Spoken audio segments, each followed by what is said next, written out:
물도 제때 주고 햇빛도 잘 드는 명당에 두었는데도 식물이 시름시름 앓다가 죽어버린 경험. 다들 한 번쯤은 있으시죠? 도대체 내가 뭘 잘못했을까 자책하며 화분을 비워낸 적이 있다면 오늘 이 영상에 주목해 주시기 바랍니다. 여러분의 정성과 사랑이 부족했던 것이 아닙니다. 진짜 범인은 바로 흙 속에 숨겨진 은밀한 숫자, 흙의 산성도에 있었을 확률이 아주 높습니다. 오늘 우리는 아주 놀라운 사실을 파헤쳐 볼 것입니다.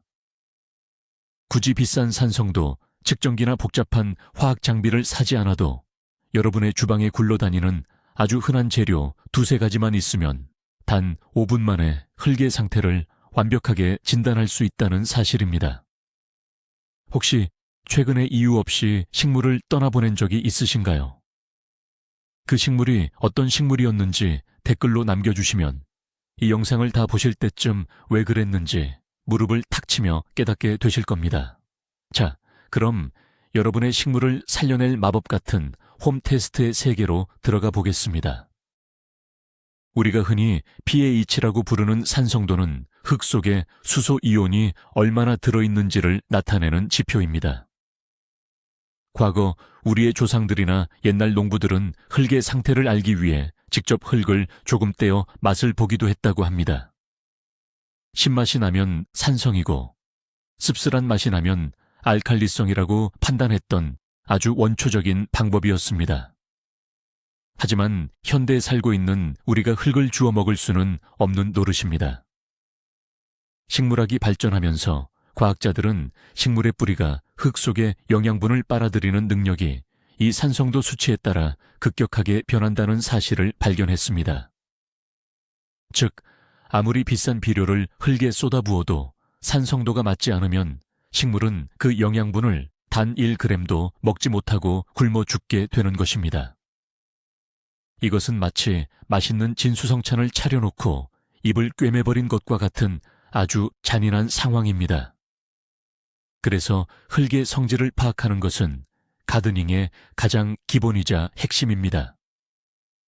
이제 우리는 흙을 맛보는 원시적인 방법 대신 주방에서 구할 수 있는 재료로 아주 우아하고 정확하게 과학적인 테스트를 진행해 볼 것입니다. 첫 번째로 우리가 짚고 넘어가야 할 아주 중요한 사실이 있습니다. 바로 눈으로 보는 흙의 겉모습은 우리를 완벽하게 속일 수 있다는 것입니다. 많은 초보식물 집사님들이 흙의 색깔이나 질감만 보고 그 흙이 건강한지, 산성인지 알칼리성인지 판단하려고 합니다. 특히 마트나 화원에서 아주 진하고 검은색을 띠는 촉촉한 흙을 보면 무조건 영양분이 풍부하고 식물에게 완벽할 것이라고 착각하기 쉽습니다. 하지만 이것은 정원 가꾸기에서 가장 널리 퍼진 오해 중 하나입니다.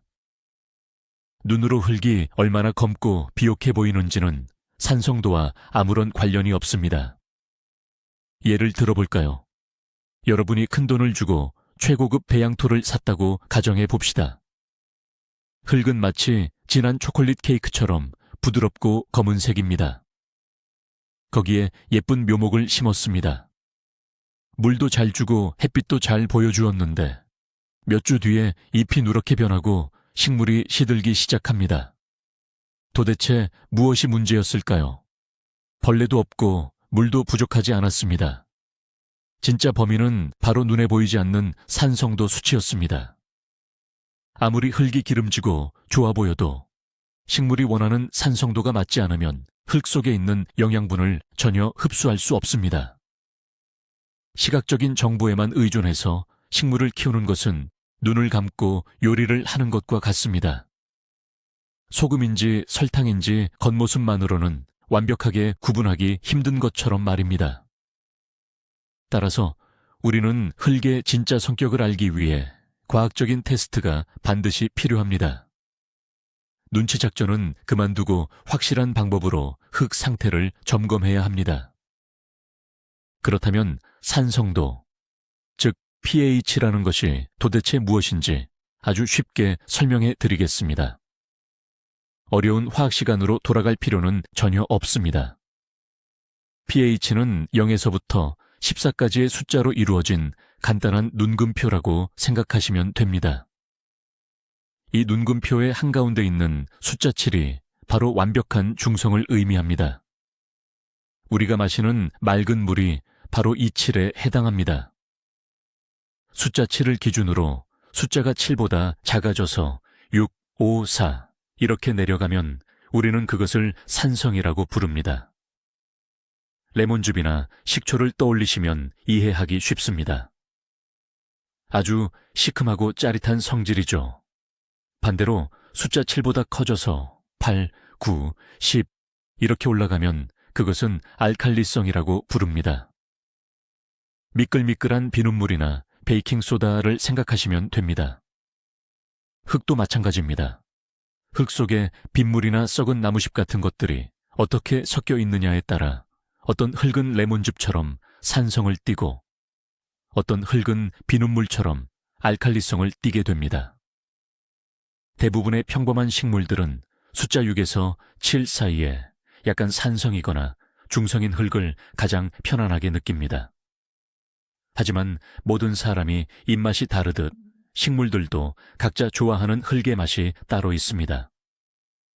이것을 무시하고 아무 흙에나 식물을 심는 것은 매운 것을 전혀 못 먹는 사람에게 억지로 불닭볶음면을 매일 먹이는 것과 같은 엄청난 스트레스를 주는 행동입니다. 그래서 이 숫자를 아는 것이 식물 살리기의 첫걸음이 되는 것입니다. 이제 산성도가 맞지 않으면 식물에게 구체적으로 어떤 끔찍한 일이 일어나는지 그 숨겨진 진실을 파헤쳐 보겠습니다. 이 현상을 전문 용어로 영양분 잠김 현상이라고 부릅니다. 아주 무서운 말이죠. 식물은 입이 없기 때문에 흙 속에 녹아있는 철분, 질소, 칼슘 같은 영양소를 물과 함께 뿌리로 빨아들여야만 살 수 있습니다. 그런데 흙의 산성도가 식물이 원하는 범위를 벗어나 버리면 이 영양소들이 흙 속의 다른 물질들과 단단하게 결합해 버려서 마치 자물쇠가 잠긴 것처럼 변해버립니다. 흙 속에는 분명히 밥이 엄청나게 많은데 식물의 뿌리가 그것을 전혀 삼키지 못하는 상태가 되는 것입니다. 가장 흔한 예시가 바로 철분 결핍증입니다. 흙이 너무 알칼리성으로 변해버리면 흙 속에 철분이 아무리 많아도 식물은 철분을 흡수하지 못합니다. 철분은 식물의 잎을 초록색으로 만드는 엽록소를 생성하는 데 필수적인 요소입니다. 철분을 못 먹으니 잎의 잎맥은 초록색으로 남아있는데 잎사귀의 나머지 부분은 샛노랗게 변해버리는 아주 기괴하고 병든 모습을 보이게 됩니다. 많은 분들이 잎이 노랗게 변하면 영양제가 부족한 줄 알고 비료를 더 들이붓습니다. 하지만 자물쇠가 잠겨 있는데 밥을 더 준다고 해결될 리가 없죠. 오히려 비료가 흙에 쌓여 독이 되어버립니다. 문제의 핵심은 영양분의 양이 아니라 식물이 영양분을 먹을 수 있는 환경을 만들어주는 것입니다. 산성도를 맞춰주는 것이야말로 닫혀있던 식물의 입을 열어주는 마스터키 역할을 합니다.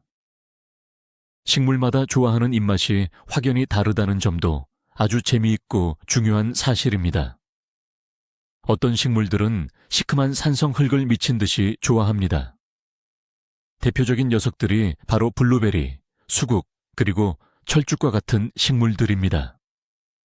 이 친구들은 pH 숫자가 5 정도 되는 상당히 강한 산성 흙에 심어주어야 비로소 환하게 웃으며 열매를 맺고 꽃을 피웁니다.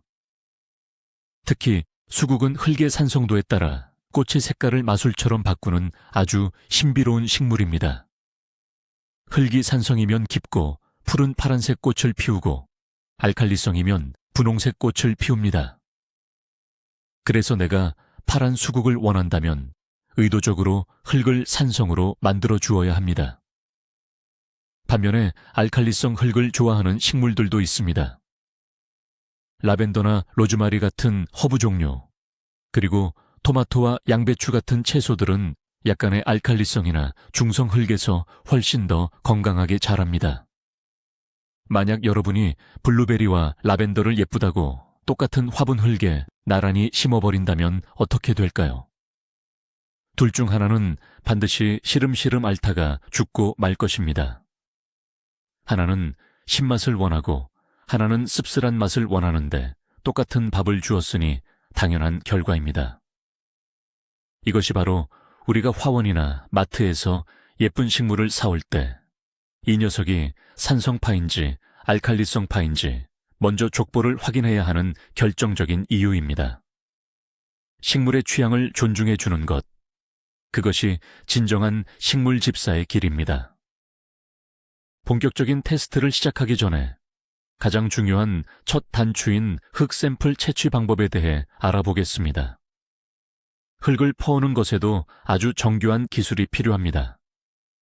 많은 분들이 저지르는 치명적인 실수가 바로 화분이나 정원의 맨 윗부분, 즉 겉흙만 살짝 긁어와서 테스트를 하는 것입니다. 겉흙은 햇빛에 바짝 마르고 공기 중에 노출되어 있어서 식물의 뿌리가 실제로 살고 있는 깊은 곳의 환경과는 완전히 다른 상태입니다. 제대로 된 측정을 원하신다면 최소한 10cm 정도 깊숙이 땅을 파고 들어가야 합니다. 숟가락이나 작은 모종삽을 이용해 흙 속 깊은 곳에 있는 촉촉한 흙을 퍼내셔야 합니다. 그리고 화분 하나나 정원의 한 구석에서만 흙을 퍼오는 것도 좋지 않습니다. 흙의 상태는 10cm만 옆으로 이동해도 달라질 수 있습니다. 그래서 정원이라면 최소 3군데에서 4군데 정도 다른 위치를 파서 흙을 모아야 합니다. 화분이라면 화분의 양쪽 가장자리 깊은 곳을 파서 모아줍니다. 이렇게 모아진 여러 군데의 흙을 깨끗한 그릇에 담고 아주 골고루 섞어주어야 합니다. 이것이 바로 평균적인 흙의 상태를 보여주는 완벽한 샘플이 됩니다. 이때 흙 속에 섞여 있는 나뭇가지, 돌멩이, 지렁이, 낙엽 같은 이물질들은 손으로 일일이 골라내어 순수한 흙만 남기도록 해야 합니다. 이물질이 들어가면 화학 반응이 엉뚱하게 일어나서 테스트 결과를 완전히 망쳐버릴 수 있기 때문입니다. 꼼꼼한 준비가 정확한 결과를 만듭니다.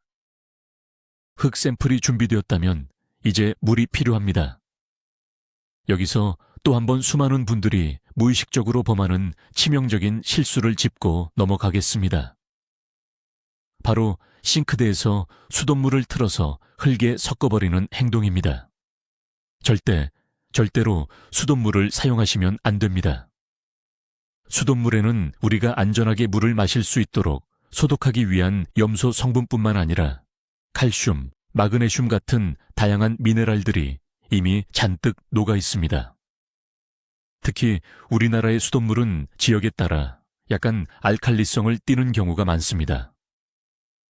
이런 수돗물을 흙과 섞어버리면 우리가 측정하려는 것은 흙의 산성도인데 수돗물에 알칼리성 수치가 더해져서 결과가 완전히 조작되어 버립니다. 그렇다면 어떤 물을 써야 할까요? 정답은 바로 약국에서 파는 정제수입니다.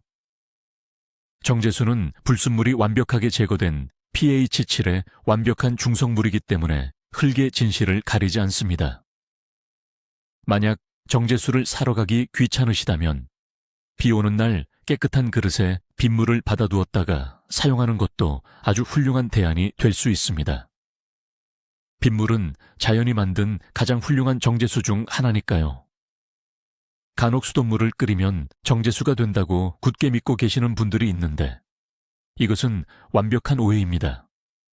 물을 끓이면 세균은 죽일 수 있지만 물속에 녹아있는 미네랄 성분은 증발하지 않고 그대로 남거나 오히려 농축되어 버립니다. 따라서 끓인 수돗물 역시 흙 테스트에는 절대 사용해서는 안 된다는 점을 꼭 명심하시기 바랍니다. 이제 모든 준비가 끝났으니 가장 첫 번째 관문인 식초 테스트를 시작해 보겠습니다.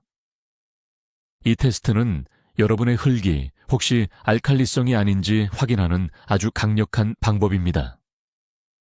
먼저 깨끗하고 건조한 유리볼이나 플라스틱 컵을 준비해 주세요. 그곳에 아까 정성스럽게 채취해둔 흙 샘플을 밥숟가락으로 크게 2스푼 정도 덜어 넣습니다. 그리고 준비해둔 정제수를 조금씩 부어가며 숟가락으로 잘 저어줍니다.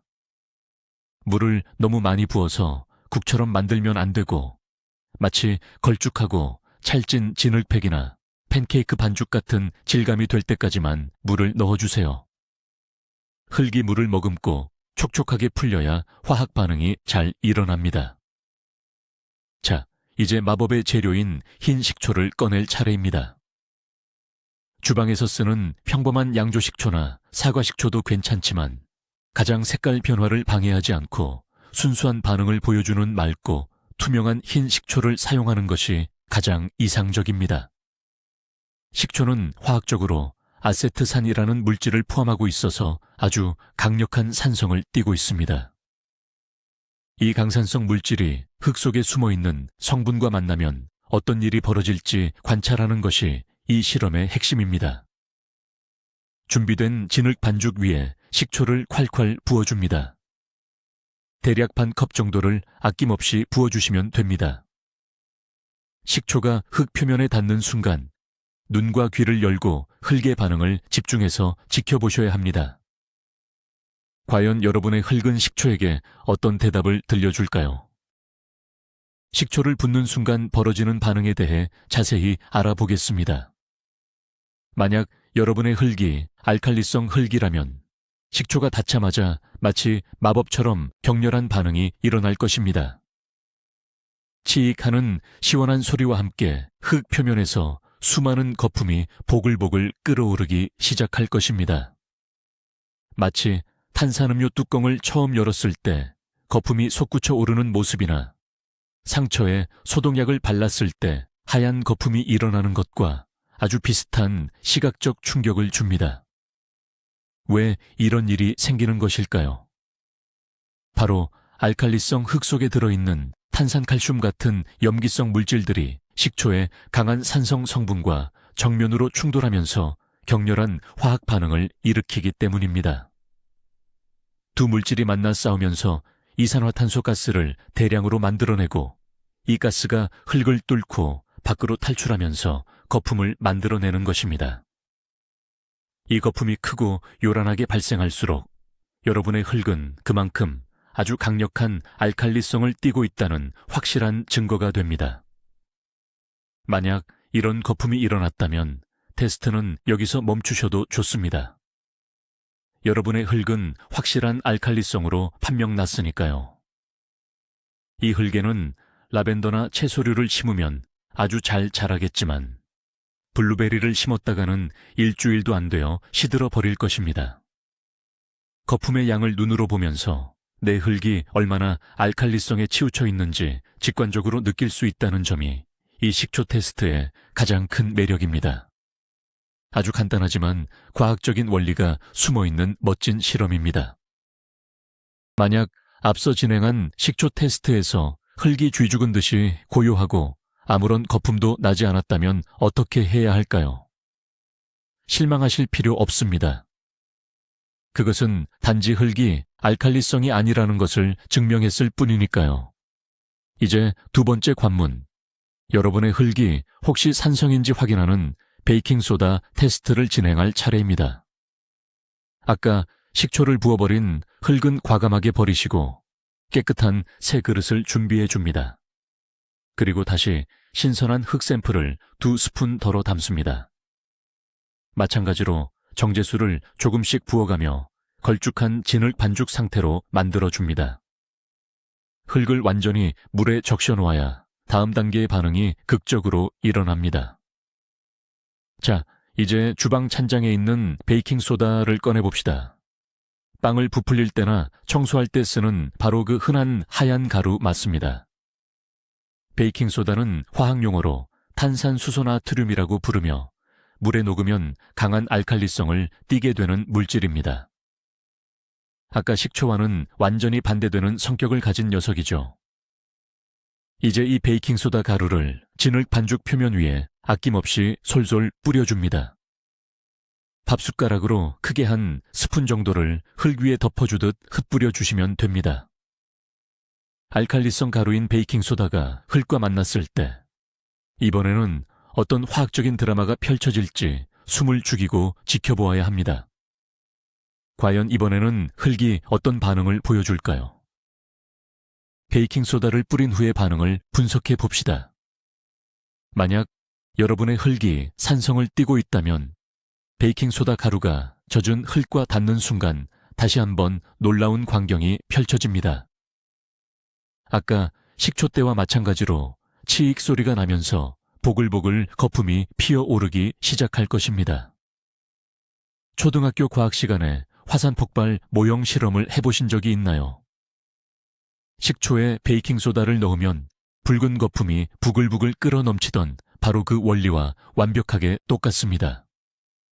흙 속에 숨어있던 산성 물질인 수소 이온들이 알칼리성인 베이킹소다와 만나서 맹렬하게 결합하며 이산화탄소 가스를 방출하는 것입니다. 이 거품이 발생한다는 것은 여러분의 흙이수소 이온을 잔뜩 머금고 있는 새콤한 산성 흙이라는 뜻입니다. 거품이 아주 많이, 그리고 오랫동안 끓어오를수록 흙의 산성도가 매우 강하다는 것을 의미합니다. 이런 흙은 앞서 말씀드렸던 수국이나 철쭉, 블루베리가 뿌리를 내리고 살기에 그야말로 환상적인 천국 같은 환경입니다. 베이킹소다 하나만으로 내 흙이 산성이라는 것을 이렇게 눈으로 선명하게 확인할 수 있다니 정말 놀랍지 않으신가요? 비싼 디지털 기계가 없어도 우리 조상들이나 훌륭한 정원사들은 이렇게 자연의 화학 반응을 이용해 흙과 소통해 왔습니다. 거품이 끓어오르는 모습을 보면서 내 식물들이 이 흙에서 어떻게 자랄지 머릿속으로 그려보는 것도 홈가드닝의 큰 즐거움 중 하나입니다. 자, 여기서 아주 흥미롭고도 많은 분들이 당황하는 세 번째 시나리오에 대해 이야기해 보겠습니다. 식초를 부어도 조용하고 새 흙을 파서 베이킹소다를 뿌려봐도 아무런 거품이 나지 않는 경우가 있습니다. 흙이 마치 죽은 것처럼 어떤 자극에도 묵묵부답입니다. 실험을 망친 걸까요? 절대 그렇지 않습니다. 두 번의 실험에서 모두 거품이 나지 않았다면 자리에서 일어나 박수를 치셔도 좋습니다. 여러분의 흙은 pH 수치 7에 아주 가까운 완벽한 중성을 띠고 있다는 뜻이기 때문입니다. 산성도 아니고 알칼리성도 아닌 아주 평화롭고 균형 잡힌 상태의 흙입니다. 사실 우리가 집 안베란다나 거실에서 키우는 대부분의 관엽식물들, 예를 들어 몬스테라, 스킨답서스, 고무나무 같은 흔하고 인기 있는 반려식물들은 바로 이 중성 흙에서 가장 폭발적으로 성장하고 건강하게 자랍니다. 영양분이 잠기는 현상도 거의 일어나지 않아서 비료를 주면 주는 대로 아주 잘 흡수합니다. 식초도 반응하지 않고 베이킹소다도 반응하지 않는 이 고요함이야말로 어떤 식물을 심어도 무난하게 잘 키워낼 수 있는 가장 황금 비율의 흙이라는 강력한 증거입니다. 아무 반응이 없다고 해서 실망하거나 실험을 잘못했다고 자책하실 필요가 전혀 없습니다. 오히려 가장 다루기 쉽고 친절한 흙을 가지고 계신 것이니까요. 이제 여러분은 식초와 베이킹소다의 침묵 속에서 중성 흙이라는 아주 값진 보물을 발견하는 방법을 배우셨습니다. 식초와 베이킹소다 실험이 거품을 통해 대략적인 성질만 알려주는 것이 아쉽다면 한 단계 더 진화한 놀라운 방법을 소개해 드리겠습니다. 바로 적양배추를 이용해 집에서 리트머스 종이 같은 만능 지시약을 직접 만드는 방법입니다. 마트 채소 코너에서 흔히 볼 수 있는 보라색 적양배추 반통이면 충분합니다. 적양배추에 잎을 칼로 듬성듬성 썰어서 냄비에 담고 양배추가 잠길 정도로 찰랑찰랑하게 정제수를 부어줍니다. 그리고 가스레인지 불을 켜서 약 10분에서 15분 정도 바글바글 끓여줍니다. 시간이 지나면 투명했던 물이 점점 아주 진하고 아름다운 보라색 또는 남색으로 변하는 것을 볼 수 있습니다. 양배추 잎은 하얗게 탈색이 되어버리죠.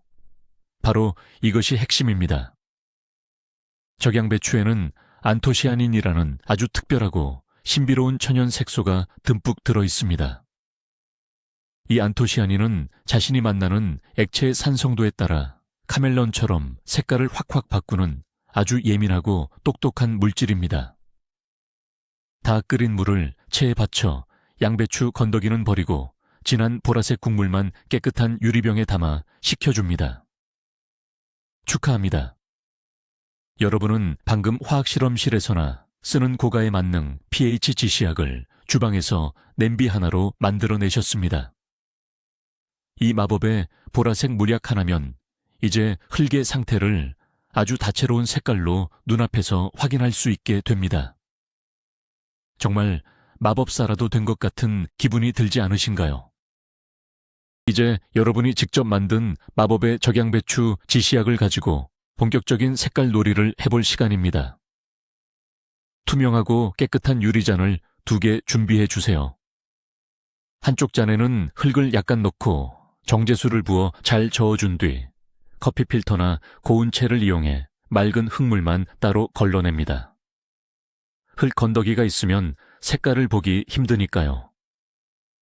자, 이제 이 투명한 흙물이 담긴 잔에 여러분이 끓여 만든 보라색 적양배추 국물을 밥숟가락으로 몇 스푼 톡톡 떨어뜨려 봅니다.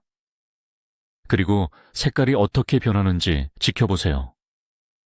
만약 보라색 국물이 흙물과 만나자마자 예쁜 분홍색이나 붉은색 계열로 변했다면 여러분의 흙은 꽤 강한 산성을 띠고 있는 것입니다. 붉은빛이 쨍하고 강렬할수록 산성이 독하다는 뜻이죠. 반대로 보라색 국물이 파란색을 거쳐 초록색이나 심지어 청록색으로 변해버렸다면 그것은 여러분의 흙이 알칼리성이라는 명백한 증거입니다.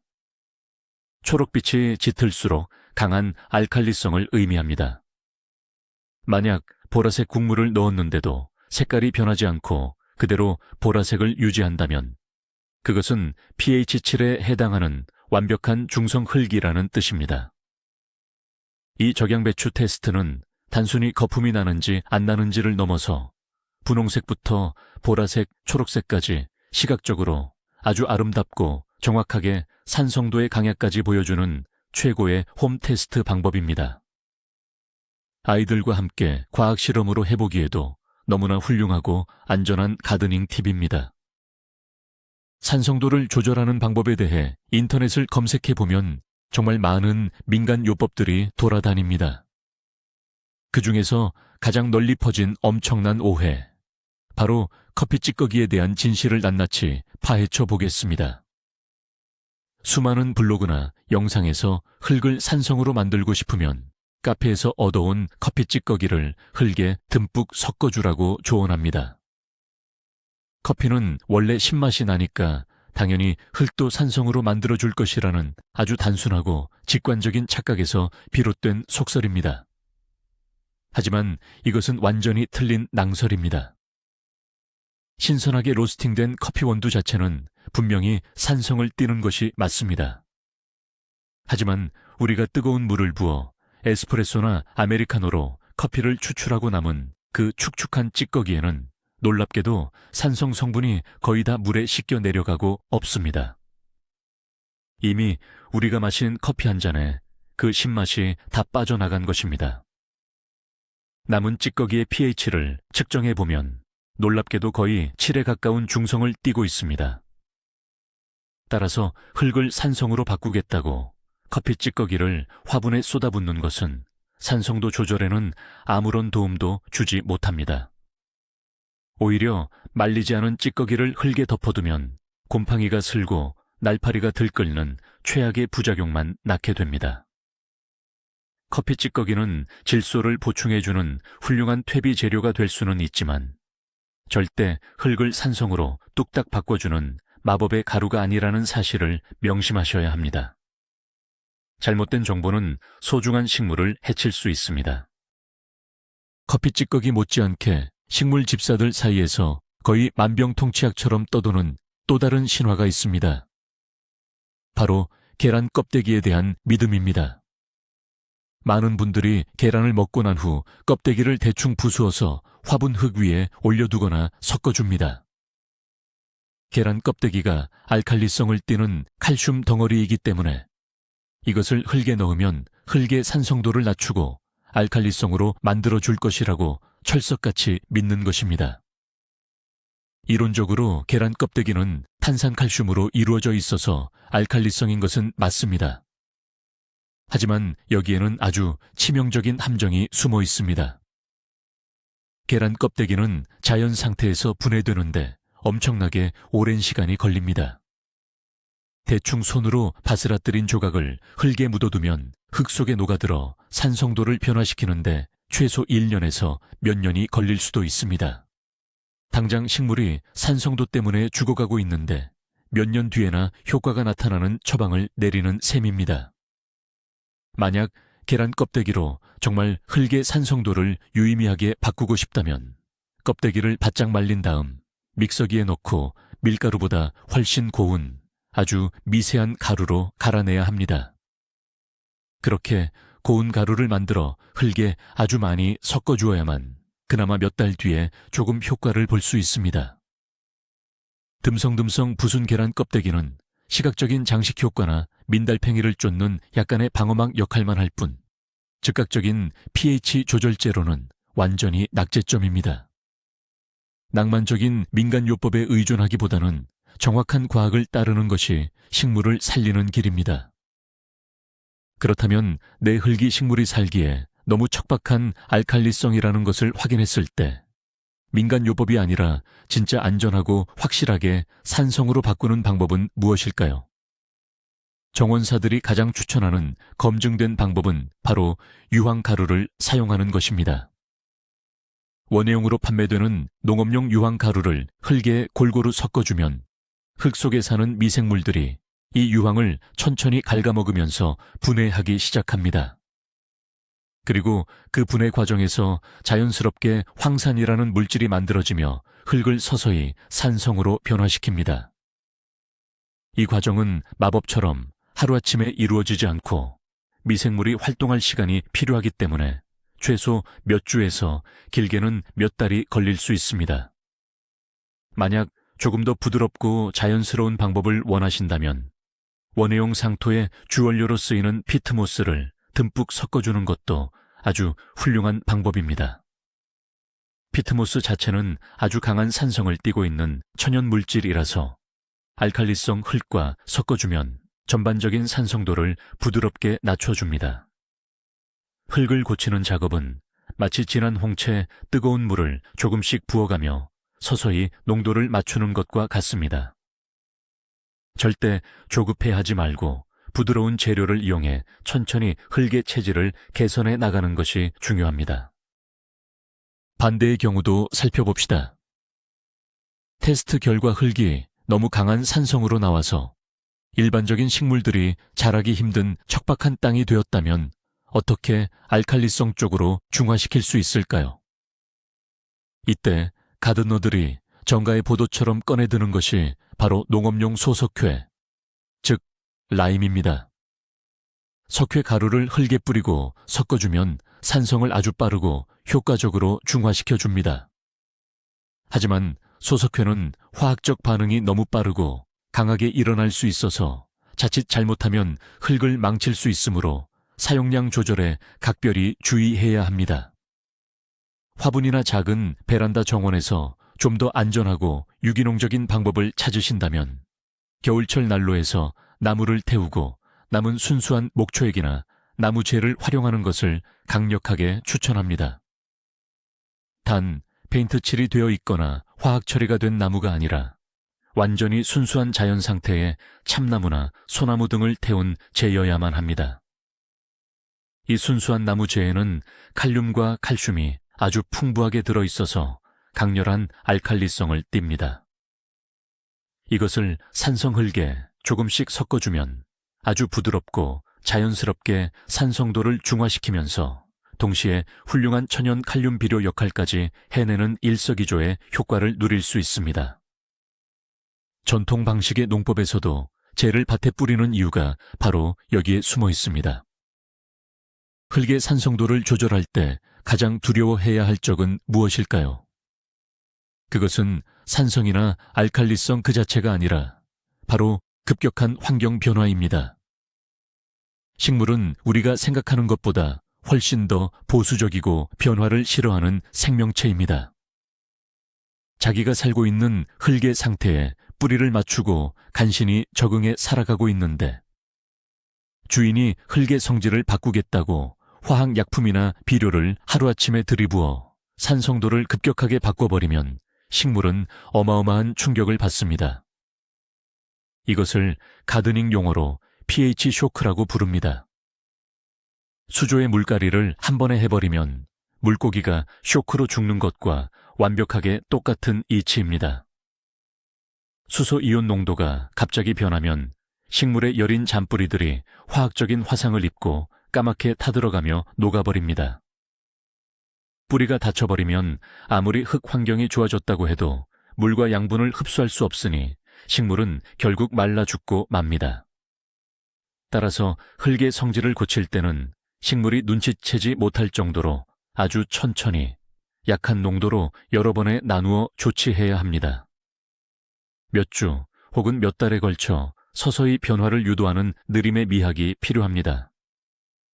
식물을 키우는 데 있어 인내심은 선택이 아니라 생명을 다루는 필수적인 태도임을 명심하셔야 합니다. 급할수록 돌아가라는 속담은 가드닝을 위해 만들어진 말이나 다름없습니다.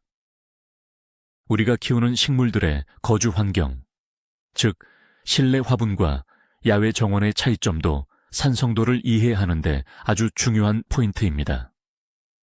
마당에 있는 넓은 정원이나 텃밭의 흙은 지구에 거대한 생태계 시스템과 연결되어 있습니다.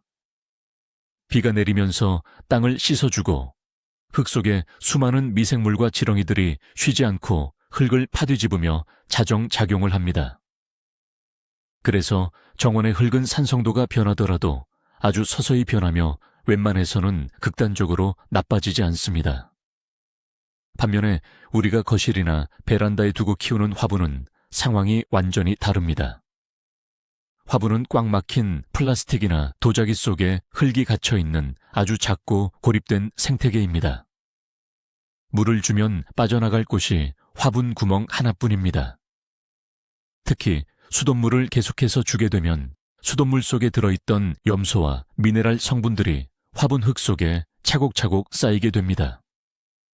비를 맞출 일도 없으니 씻겨 내려가지도 않죠. 그래서 실내 화분의 흙은 시간이 지날수록 알칼리성으로 변해가는 경향이 아주 강합니다.